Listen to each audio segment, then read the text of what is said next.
Nous voilà, comprendre pour vivre. Découvrir Dieu et son plan pour notre vie.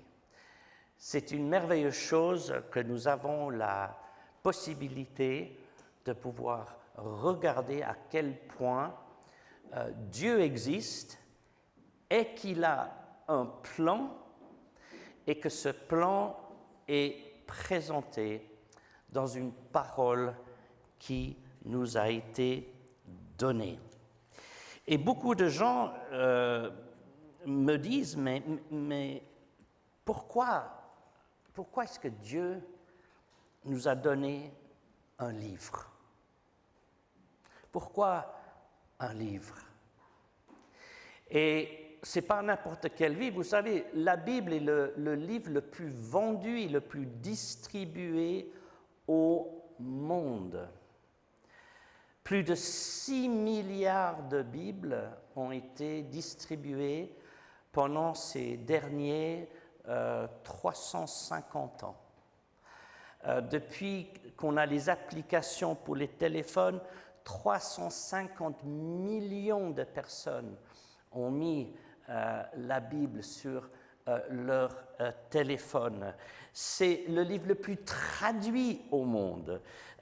C'est le livre qui est le plus lu au monde. Mais c'est également le livre qui est le plus défendu au monde. Pendant des années, et encore aujourd'hui, il y a certains pays, vous n'avez pas le droit d'entrer dans ce pays avec une Bible. Les gens dans certains pays ont très peur de ce livre qui est la Bible. Et pourquoi, je me demande? C'est le livre qui a été le plus brûlé dans l'histoire de l'humanité. Les plus grandes dites institutions religieuses au XIVe, XVe, XVIe siècle ont essayé de prendre la Bible et la brûler parce qu'ils ne voulaient pas que les gens puissent lire ce livre pour eux-mêmes. C'est un livre pour lequel les gens ont été tués. On regarde cette ville de Genève. Genève est construite vraiment sur la Bible. L'escalade est une fête que nous fêtons qui pointe clairement à un peuple qui voulait baser leur vie et leur ville sur la parole de Dieu qui est la Bible et non être soumis à une institution religieuse. Cette parole. Vous savez, il y a en Europe 80% des gens qui croient en Dieu, une force. 80%. C'est énorme. Malgré la science et tout ce qu'elle a essayé de faire pour nous faire croire qu'il n'y a pas de Dieu, l'homme reste quelque part convaincu, il a quelque chose, il a quelqu'un. Et je suis énormément surpris que les gens ne prennent pas plus de temps pour suivre ce sentiment à l'intérieur d'eux, pour dire, mais qui est ce Dieu? Quelle est cette force? Et comprendre pour vivre, c'est exactement ce que Dieu veut et ce que Dieu a fait en nous donnant un livre. Pourquoi un livre? Quand vous achetez une voiture, pourquoi un contrat? Quand vous commencez un nouveau travail, pourquoi une lettre d'engagement? Quand vous achetez une maison, les choses importantes dans notre vie, le mariage, on le veut par écrit. On a bien rencontré quelqu'un et se mettre d'accord, oui, c'est bien, mais on veut quelque chose par écrit. Vous achetez un vélo au magasin, ou vous donne un document qui vous dit par écrit, il est à vous. Ce qui est écrit est écrit. Ce qu'on dit, c'est dit. Mais pour quelque chose d'important, moi, personnellement, je le veux par écrit. Et Dieu, donc, a fait de même. Il sait que ma vie, votre vie, est importante et qu'on estime que notre vie a de l'importance. Donc, il nous donne un livre qui présente le contrat de la vie. Mais ce n'est pas seulement un contrat, c'est aussi, si je peux le dire comme ça, un fonds d'investissement. Je ne sais pas si vous savez ce qu'est un fonds d'investissement, mais vous pouvez avoir un fonds dans lequel vous mettez de l'argent et ce fonds vous dit, dans telle et telle année, normalement, ou avec un intérêt, normalement, l'argent que vous placez vaudra tant à votre retraite. N'est-ce pas? C'est quelque chose que vous faites pour l'avenir. Et quand vous le faites, vous voulez quelque chose par écrit. Vous voulez pouvoir étudier que ce qui est écrit est vérifiable, est compréhensible, est clair par rapport au résultat fini. Dieu nous donne la même chose dans ce livre qui est la Bible. Il présente en fait les conditions, il se présente lui-même et il explique exactement le pourquoi de notre existence, ce qui nous attend et ce qu'il veut pour nous. C'est merveilleux. C'est merveilleux. Et c'est pas juste un livre comme les autres, parce que pour moi, je ne sais pas si vous avez lu le Coran ou les Védas ou les écrits de Bouddha, mais ce livre, il a tellement de facettes merveilleuses. Tout d'abord, c'est un récit historique. On va voir dans d'autres sessions que ce n'est pas juste un joli livre de poésie ou bien de fables ou d'histoire. Non, non, c'est comment Dieu a créé ce monde, comment Dieu a agi avec les hommes, comment il a appelé un homme qui s'appelait Abraham, comment il a appelé une nation qui s'appelait Israël, et comme à la fin, lui-même, Dieu est venu dans la chair sur cette terre dans la personne de Jésus-Christ. C'est de l'histoire, c'est factuel. Voilà pourquoi ce livre est merveilleux. Ce n'est pas juste des belles paroles de philosophie. Il a de l'histoire qui est vérifiable. Jésus-Christ est un être vérifié par les historiens non-croyants. C'est un livre, un récit historique. Et c'est une lettre d'amour.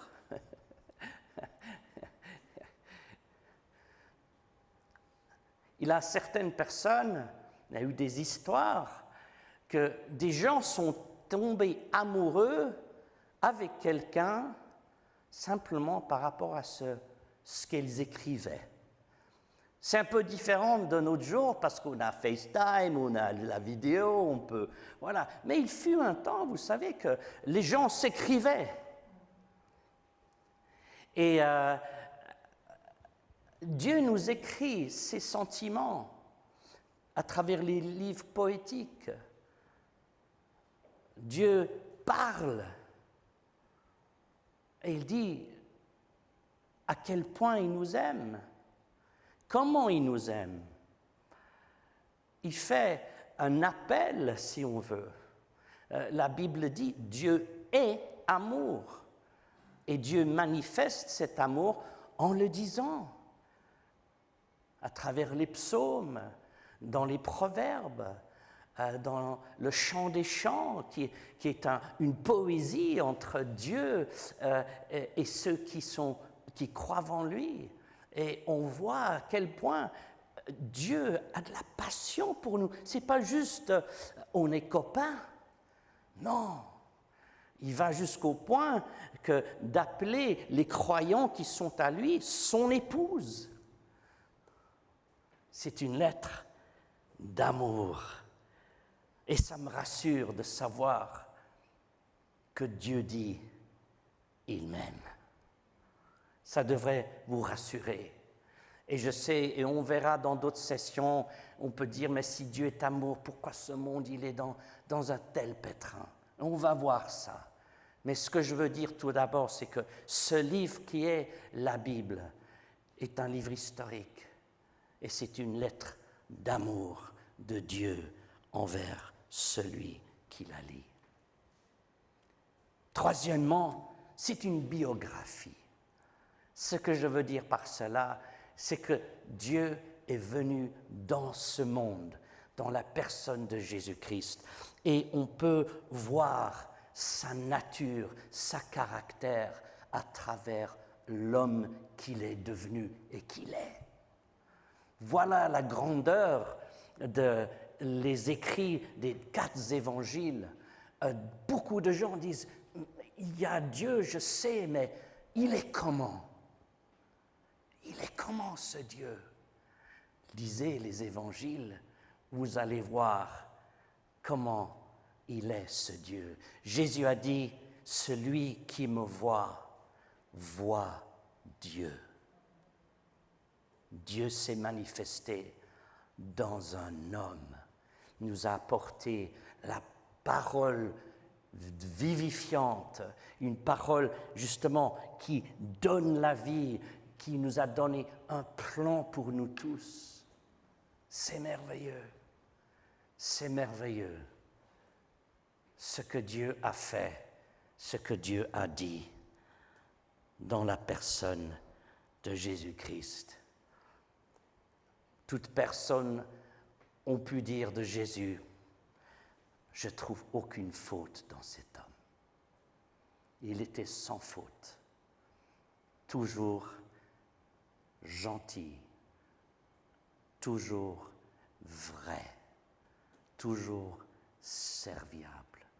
Et il a culminé le tout en donnant sa vie, lui qui était immortel, à goûter à la mort, afin de nous pouvoir offrir à chacun et à tous la vie éternelle. Voilà, ce livre est une biographie. Et c'est un contrat d'engagement. Parce que vous savez,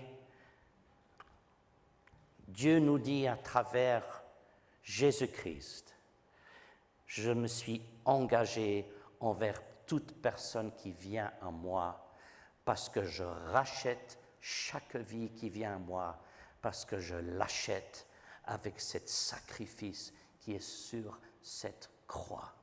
Il donne un amour inconditionnel avec une promesse inconditionnelle. Il dit, je ne refuserai jamais quelqu'un qui vient à moi. Quel engagement! Il n'a pas de « il faut faire ci, il faut faire ça ». Il dit « chaque personne qui vient à moi, jamais je refuserai ». Quel merveilleux livre! Quel merveilleux livre!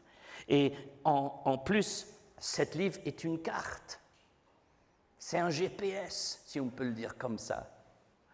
C'est un livre d'instruction qui nous dit « voici le chemin, marchez-y ». C'est un livre qui dit « ta parole est une lampe à mes pieds, une lumière sur mon sentier ». C'est une parole comme le GPS, quand on prend un mauvais tournant, nous fait comprendre où on doit revenir. C'est un plan qui nous dit où faire attention. C'est ce que j'aime bien avec les GPS aujourd'hui. On peut conduire et puis on sait que plus tard, il a vraiment la route. Elle fait presque demi-tour. Il faut ralentir. Dieu nous donne à travers sa parole la sagesse de savoir comment faire face à cette route qui s'appelle la vie. Il nous met en garde. Il nous rassure quand les choses vont pas bien. C'est un livre d'instruction également. C'est comme quelqu'un, moi je disais toujours, la Bible c'est aussi facile que quand vous achetez, on a acheté un nouveau projecteur. Je peux vous dire, qu'est-ce qu'on a fait quand on a ouvert la boîte, on a vu ce projecteur? Qu'est-ce qu'on a fait pour qu'il puisse marcher? On a regardé le livre d'instruction. Voilà.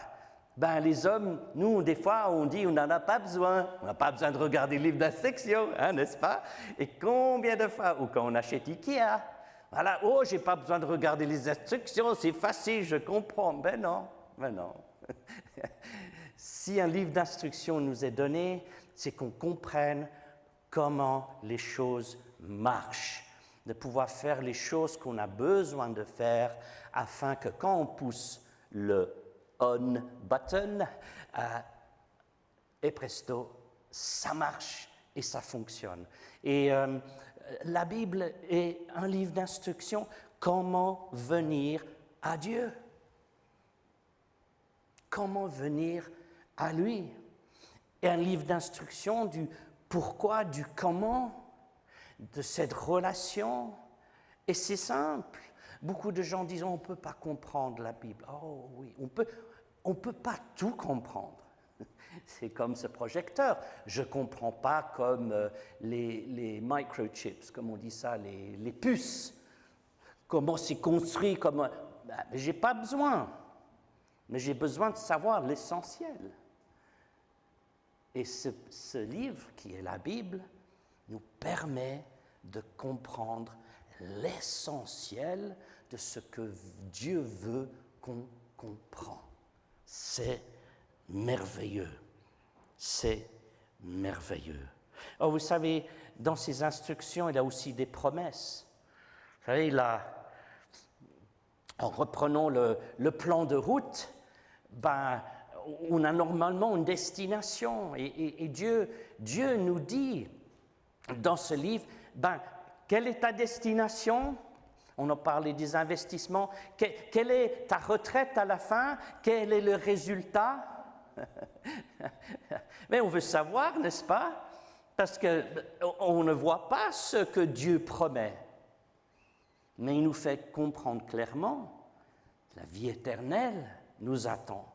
La joie éternelle, les plaisirs éternels, plus de mort, plus de pleurs, un monde à venir en parfaite harmonie, le monde qu'on veut tous, où il a la paix et la joie. C'est un livre qui nous encourage en disant, tu prends ce chemin, t'inquiète, voici la fin, voici ce qui se passe à l'arrivée, voilà le résultat de ton investissement.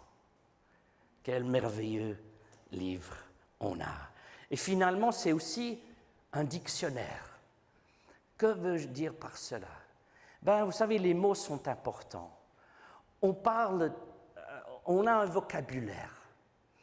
Et ce qui est merveilleux avec ce livre, c'est que Dieu définit des mots qui sont importants, comme le mot amour. Ah, j'aime ce gâteau, j'aime cette personne. Et comme un petit exemple, le mot amour en grec, il a trois manières de le dire. Il a éros, qui est l'amour physique.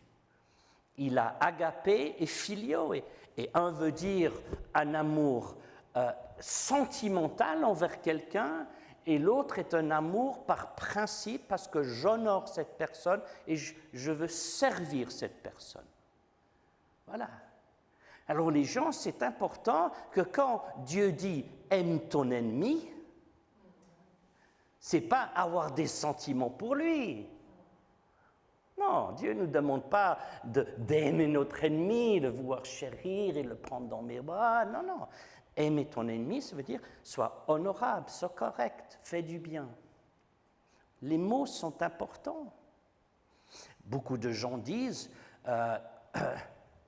qu'on ne peut pas être un soldat parce que tu ne tueras point.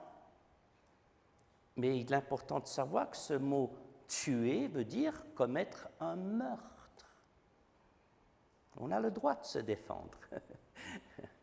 Et donc, ce qui est merveilleux avec ce livre, c'est que ça définit des mots très importants dans la vie.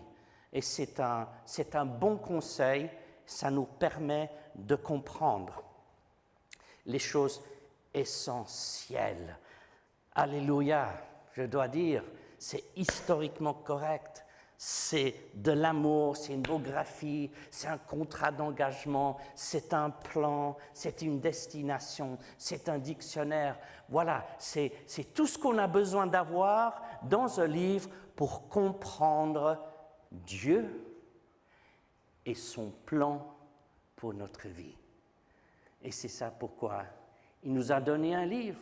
Pourquoi aussi? Comme ça, on n'a pas besoin de le téléphoner tous les jours et dire « Écoute, rappelle-moi ce que tu m'avais dit sur telle et telle chose. » Non, je l'ai là.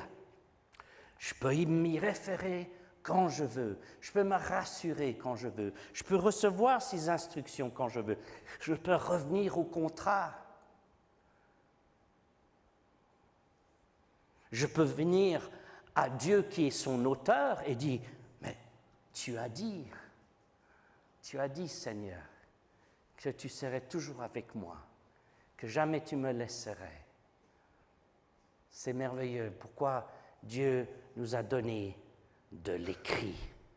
On peut revenir à ces écrits et être rassuré dans tous ces différents moments dans notre vie. Et ce qui est en dernier, c'est cet auteur aussi, quand on commence à lire ce livre, si on le veut bien, il se met à nos côtés et il nous explique souvent ce qui est écrit, ce qu'on ne comprend pas. Il nous ouvre les yeux. Voilà pourquoi, si vous n'avez pas ce livre chez vous, achetez un ou mettez un sur votre téléphone. Ça vaut la peine de la lire. Commencez par les évangiles, parce que le centre de ce livre, c'est la personne de Jésus-Christ. L'Ancien Testament parle de sa venue, le Nouveau Testament parle qu'il est venu. Le centre, c'est quand Dieu est devenu homme dans la personne de Jésus-Christ. Donc lisez les évangiles pour commencer. Merci bien et à la session numéro 2. Merci.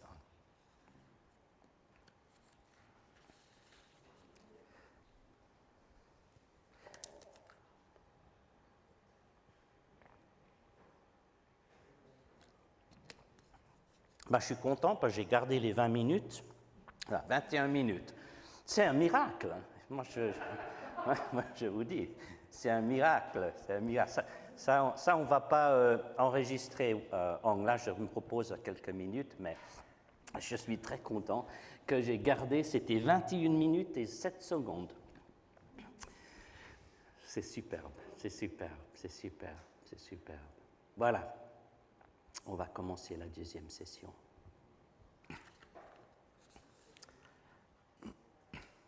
Merci, Anne. Donc, nous voilà pour la deuxième session. Nous avons regardé dans la première pourquoi un livre. Et je crois qu'on est tous d'accord que la meilleure manière qu'on peut comprendre un Dieu, c'est qu'il nous donne un livre qui raconte son histoire, son point de vue de différentes manières et de différents angles. Maintenant, ce qu'on va regarder, quelque chose qui pour moi est très important, du fait que, si vous vous rappelez mon histoire de comment je suis devenu croyant, c'est que j'ai commencé à lire la Bible et à un moment donné, je me suis dit, c'est un joli livre, ce Jésus, il est merveilleux, mais moi, j'arrive pas. Je suis juste pas une bonne personne. Je suis pas une bonne personne, donc c'est pas pour moi tout ça. Et c'est là où j'ai fait une rencontre, je peux dire, miraculeuse, quelque chose qui était surnaturel, où une puissance est tombée sur moi et je sais que Dieu m'a parlé à l'intérieur de moi. Et c'était une expérience que jamais je n'oublierai. Mais pour moi, quand même, il était important que si j'allais croire en Dieu et suivre Dieu, je devais être vraiment convaincu, pas simplement dans une expérience que j'ai faite, qui touche mes sentiments, mes émotions, mais je devais aussi être convaincu ici, dans ma tête. Cette parole, ce livre, se dit être la parole de Dieu. Et la première question qui m'est venue, mais c'est ce livre, il a été écrit des milliers d'années en arrière. Comment puis-je savoir que ces manuscrits, il n'a plus de manuscrit original, vous le savez ça, hein? Ce que Moïse il a écrit sur la tablette, elle n'est pas dans un musée quelque part. Et tous les écrits, sachez que dans l'Ancien Testament, c'est 39 livres écrits sur une période de 1000 ans. D'accord ? Et les manuscrits les plus jeunes qu'on a sont du IIe siècle avant Jésus-Christ. Alors je me dis, mais alors entre le moment que l'original a été écrit et ce qu'on a maintenant, comment est-ce qu'on peut savoir que c'est vraiment la même parole? Les écrits du Nouveau Testament, alors un peu plus facile, ça a été écrit sur une période de 60 ans. Mais là, on a des manuscrits qui datent de 100 ans après Jésus-Christ jusqu'à 1600.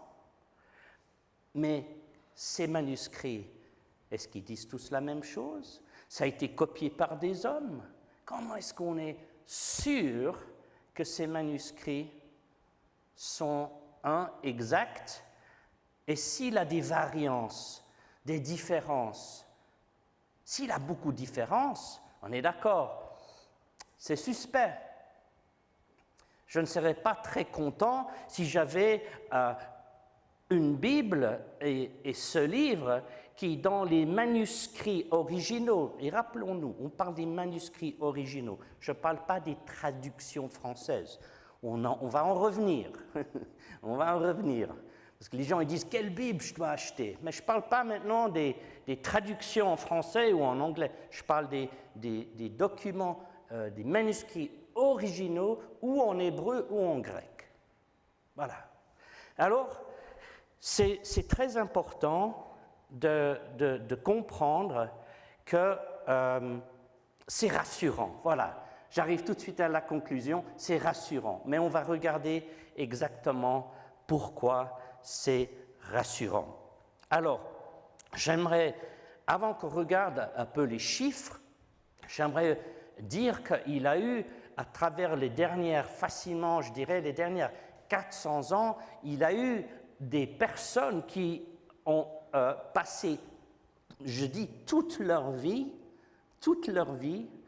en analysant les différents manuscrits pour voir s'il avait des différences, des variants. D'accord? Et j'en nomme certains, comme ça vous pouvez faire vos propres recherches. Il a les professeurs Kennicott, Rossi, Wilson, Michaelis.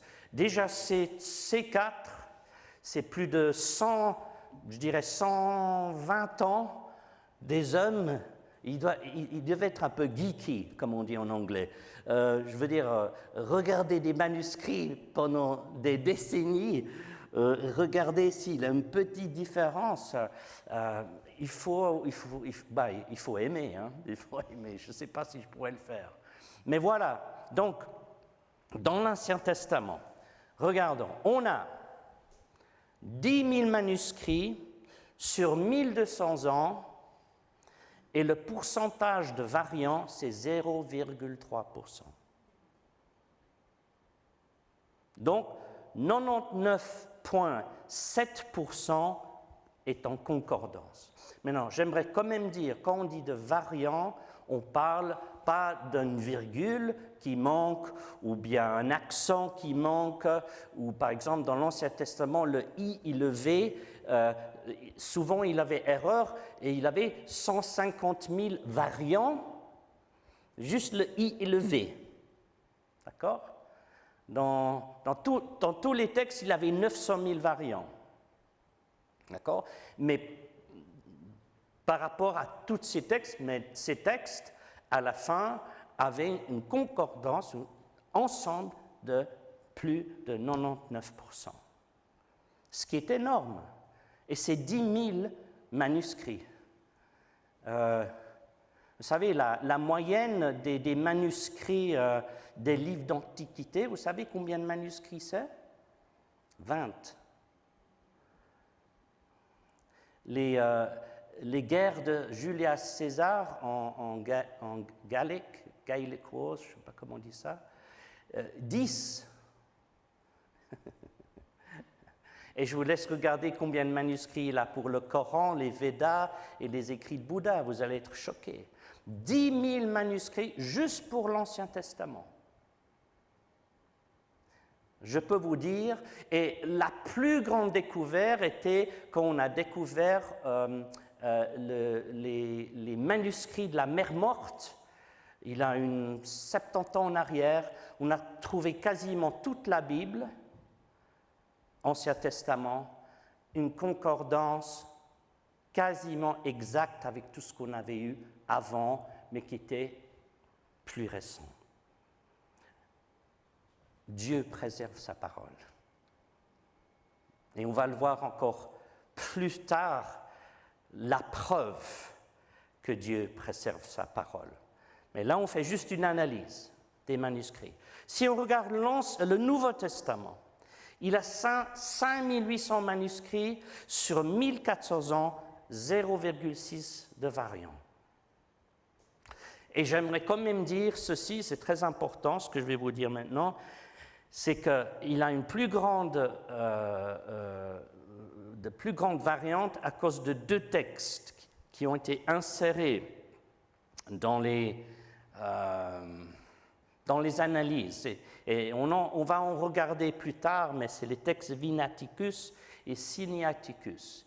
Et c'était des textes corrompus, à mon avis, mais qui a augmenté, si vous voulez, par ces deux manuscrits, ça a augmenté la variance. Mais quand même, si quelqu'un me dit 99% de ce qui a été écrit il y a 1400 ans en arrière, c'est ce qu'on a aujourd'hui,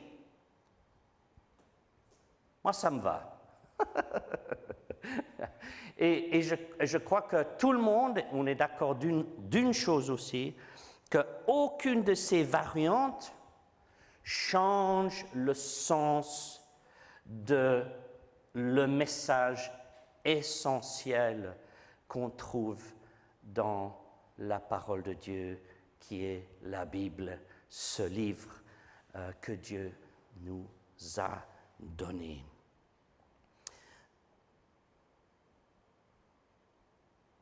Et ça, c'est important. Parce que si vous me permettez, beaucoup de gens disent oui, mais comment... Très souvent, les gens qui mettent en doute Les manuscrits qu'on a, disons-le, c'est des gens qui ne regardent peut-être pas les faits d'une manière sincère. Et il faut dire que dans notre recherche de Dieu, c'est très important, on va le voir de plus en plus, dans notre recherche de Dieu, on peut avoir toutes les preuves, mais si on ne veut pas croire, on trouvera toujours quelque chose. Mais je dois dire que ce que Dieu met devant nous,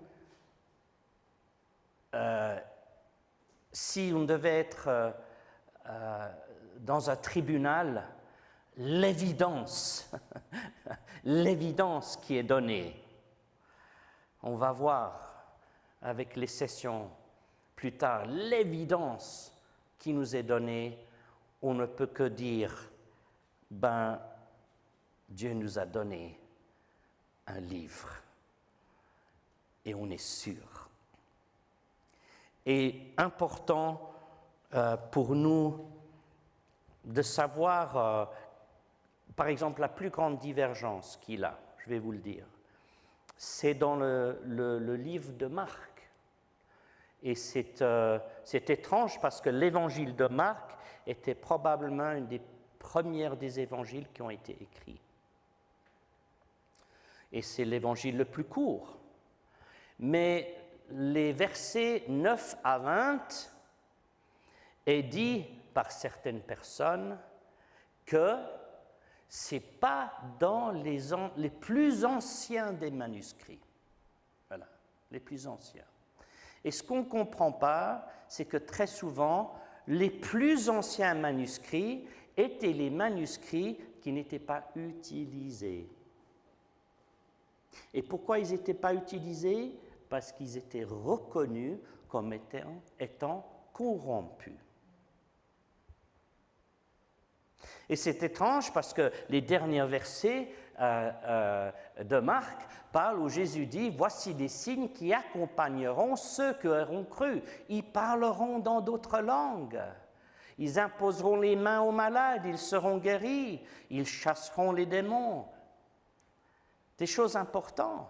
C'est les signes qui accompagnent ceux qui auront cru. Mais ce qui est merveilleux avec cette parole, c'est même s'il a des différences, on peut dire, par rapport aux manuscrits, quelque part d'autres, dans la parole de Dieu, Dieu fait que le message qu'on peut peut-être douter se trouve ailleurs. Parce qu'on voit dans d'autres passages, on impose les mains aux malades, ils sont guéris. On voit les gens parler dans d'autres langues, comme l'Esprit nous donne à nous exprimer. On voit les gens chasser les démons. Donc, ce qui est merveilleux dans cette parole, c'est que Dieu, pour les choses importantes, il ne le dit pas juste une fois. Il le dit 2, 3 fois, pour que ça soit très clair, que ça montre que là, voilà, c'est définitif. On sait que c'est comme ça. C'est donc merveilleux, la manière, j'estime, que Dieu voit et comment il s'occupe de cette parole qui est la Bible. Donc, pour vous qui avez une Bible à la maison et vous ne l'avez jamais sortie, elle est pleine de poussière quelque part, allez la chercher. Et vous qui êtes croyants et qui ne la lisez pas trop souvent, recommencez. Parce qu'on va voir dans ces sessions à venir que c'est vraiment un livre plus que merveilleux. C'est un livre que Dieu nous a donné. On peut être rassuré que les manuscrits qu'on a disent ce qui était écrit dans le passé. Il y aura d'autres preuves, mais ça, ce sera pour la session numéro 3. Merci beaucoup. Thank you, Anne. Gloire à Dieu, oui. C'est merveilleux de savoir que nous avons cette parole. Et j'aimerais qu'on prie en finissant le service ce matin. Seigneur Père, merci pour ta parole. Pardonne-nous, Seigneur, quand nous méprisons ta parole, quand on ne la lit pas, quand on n'étudie pas ta parole. Tu l'as préservée afin que tu puisses nous parler. Pardonne-nous, Seigneur, tous les fois où on se pose des questions, on doute de toi et en même temps, on ne prend pas le temps de savoir ce que tu nous dis. Merci, Seigneur. Dans le nom de Jésus, nous avons prié. Nous prions pour ces 2 sessions, ces vidéos qui vont aller sur ce site, Seigneur, que tu puisses bénir ces sessions afin que tu puisses défier les gens de regarder à ta parole et comprendre pour pouvoir trouver une vie et pour trouver ton plan pour chacun. Dans le nom de Jésus, nous prions. Amen et Amen. Merci d'avoir écouté. J'espère que ça vous a béni. Donc, simplement que vous sachiez, les 2 prochaines sessions, c'est est-ce que la Bible est un livre humain ou divin?